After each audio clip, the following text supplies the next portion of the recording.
কাটাকাটির পর্ব শুরু হয়ে গেছে, পেঁয়াজ কাটা, রসুন কাটা, এই যে গাজর কাটা সব কিছু। এদিকে আমরা আবার চা নাস্তাও করতেছি, তার সাথে সাথে কাজগুলোও করে নিচ্ছি।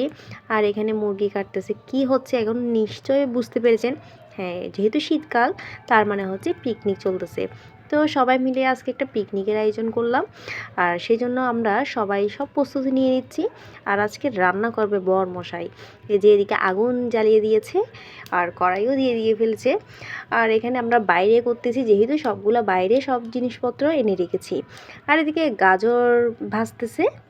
আর শীতের মধ্যে পিকনিক করাটা অনেক মজা লাগে, আর যেহেতু সবাই ছিল সেক্ষেত্রেই করা।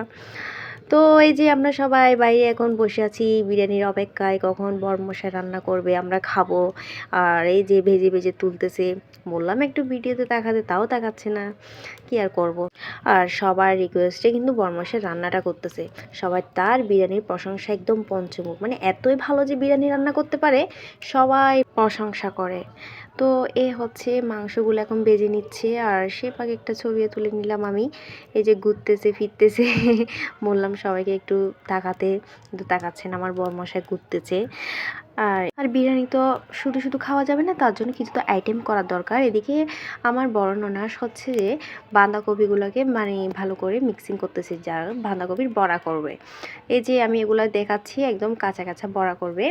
আর খেতে অনেক কিন্তু দারুণ হয়েছে, আমি অগ্রিম বলে দিচ্ছি। কারা কারা বাঁধাকপির বড়া মানে কাঁচার মধ্যে করে থাকেন বলবেন।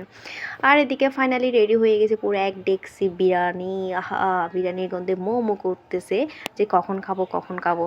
আর এদিকে বিরিয়ানি ডেকসিটা নামিয়ে তার মধ্যে আগুন দিয়ে চারপাশে ভালো করে একটু করে ছেঁকাতে দিয়েছে যাতে। এরপর সবাই একদম খেতে বসে গেলাম, খেয়ে দিয়ে তারপর যা অবশিষ্ট ছিল তা আমি দেখাচ্ছি। সে পর্যন্ত সবাই ভালো থাকবেন।